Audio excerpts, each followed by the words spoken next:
श्री निर्गुण पादुका दर्शन। भीमरूपी महारुद्रा वज्र हनुमान मारुती वनारी अंजनी सूता रामदूता प्रभंजना महाबली प्राणदाता सकळा उठवी बळे सौख्यकारी शोकहर्ता धूत वैष्णव गायका दीनानाथा हरिरूपा सुंदरा जगदंतरा पाताल देवता हंता भव्य सिंधूरलेपना लोकनाथा जगन्नाथा प्राणनाथा पुरातना पुण्यवंता पुण्यशीला पावना परितोषका ध्वजांगे उचली बावो आवेशे लोटला पुढे काळाग्नी काळरुद्राग्नी देखता कापती भये ब्रह्मांडे माईली नेणो आवडे दंतपंगती नेत्राग्नी चालिल्या ज्वाळा भ्रुकुटी ताकिल्या बळे उच्चते मुरडिले माथा किरीटी कुंडले वरी सुवर्ण कटिका सोटी घंटा किंकिणी लांगला ठकारे पर्वता ऐसा नेटका सडपातळू चपळांग पाहता मोठे महाविद्युल्लते परी कोटीच्या कोटी उड्डाणे झेपावे उत्तरेकडे मंदात्री सारिखा द्रोणू क्रोधे उत्पाटिला बळे आणिला मागुती नेला आला गेला मनोगती मनासी टाकिले मागे गतीसी तुलना नसे अणुपासून ब्रह्मांडा एवढा होत जातसे तयासी तुलना कोठे मेरु मंदार धाकुटे ब्रह्मांडा भोवते वेढे वज्रपुच्छे करू शके तयासी तुलना कैची ब्रह्मांडी पाहता नसे आरक्त देखिले डोळा ग्रासिले सूर्यमंडळा वाढता वाढता वाढे भेदिले शून्यमंडळा धनधान्य पशुवृद्धी पुत्र पौत्र समस्तही पावती रूप विद्यादी स्तोत्र पाठे करोनिया भूत प्रेत संबंधादी रोग व्याधी समस्तही नासती तूटती चिंता आनंदे भीमदर्शने हे धरा 15 श्लोके लाभली शोभली भली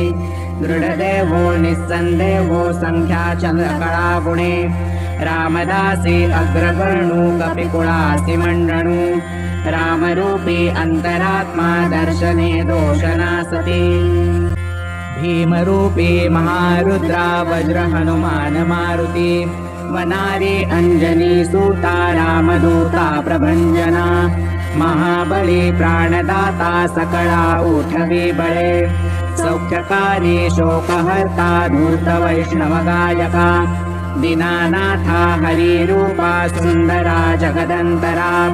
पाताल देवता हंता भव्य सिंधूरलेपना लोकनाथा जगन्नाथा प्राणनाथा पुरातना पुण्यवंता पुण्यशीला पावना परितोषका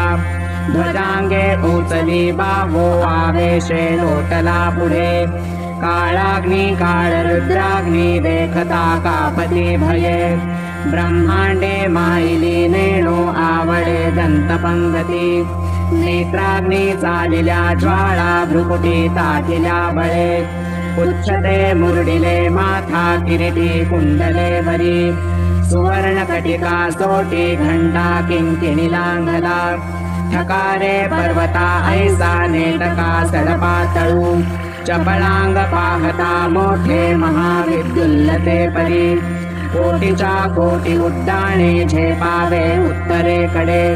मंदात्री सारिखा द्रोणू क्रोधे उत्पाटिला बळे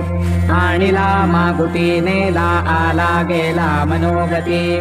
मनासी टाकिले मागे गतीसी तुलना नसे अणुपासून ब्रह्मांडा एवढा होत जातसे तयासी तुलना कोठे मेरु मंदार धाकुटे ब्रह्मांडा भोवते वेढे वज्रपुच्छे करू शके तयासी तुलना कैची ब्रह्मांडी पाहता नसे आरक्त देखिले डोळा ग्रासिले सूर्यमंडळा वाढता वाढता वाढे भेदिले शून्यमंडळा धनधान्य पशुवृद्धी पुत्र पौत्र समस्तही पावती रूप विद्यादी स्तोत्र पाठे करोनिया भूतप्रेत सम्बन्धादि रोगव्याधि समस्तहि नासति तूटति चिन्ता आनन्दे भीमदर्शने हे धरा 15 श्लोके लाभली शोभली भली दृढदेवो निस्सन्देहो संख्या चन्द्रकला गुणे रामदासी अग्रवर्णु कपिकुलासि मण्डनु रामरूपी अन्तरात्मा दर्शने दोषनासति भीमरूपी महारुद्रा वज्र हनुमान मारुति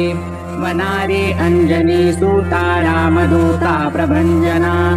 महाबली प्राणदाता सकला उठवी बळे सौख्यकारी शोकहर्ता धूर्त वैष्णव गायका दीनानाथा हरिरूपा सुंदरा जगदंतरा पाताल देवता हंता भव्य सिंधूरलेपना लोकनाथा जगन्नाथा प्राणनाथा पुरातना पुण्यवंता पुण्यशीला पावना परितोषका ध्वजांगे उचली बावो आवेशे लोटला पुढे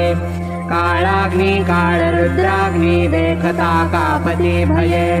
ब्रह्मांडे माईली नेणो आवडे दंतपंगती नेत्राग्नी चालिल्या ज्वाळा भ्रुकुटी ताटिल्या बळे उच्चते मुरडिले माथा किरीटी कुंडले वरी सुवर्ण कटिका सोटी घंटा किंकिणीलांघला ठकारे पर्वता ऐसा नेटका सडपातळू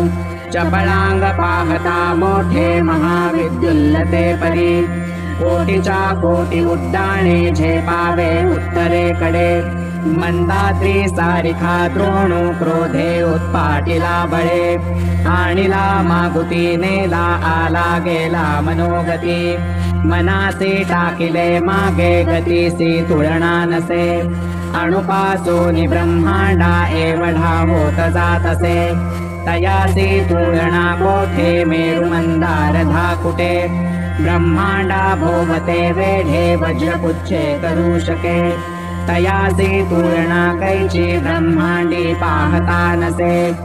आरक्त देखिले डोळा ग्रासिले सूर्यमंडळा वाढता वाढता वाढे भेदिले शून्यमंडळा धनधान्य पशुवृद्धी पुत्र पौत्र समस्तहि पावती रूप विद्यादि स्तोत्र पाठे करोनिया भूतप्रेत सम्बन्धादि रोगव्याधि समस्तहि नासति तूटति चिन्ता आनन्दे भीमदर्शने हे धरा 15 श्लोके लाभली शोभली भली दृढदेवो निस्सन्देहो संख्या चन्द्रकला गुणे रामदासी अग्रवर्णु कपिकुलासि मण्डनु रामरूपी अन्तरात्मा दर्शने दोषनासति इति श्रीरामदासकृत संकट निरसनं मारुति स्तोत्रं सम्पूर्णम्।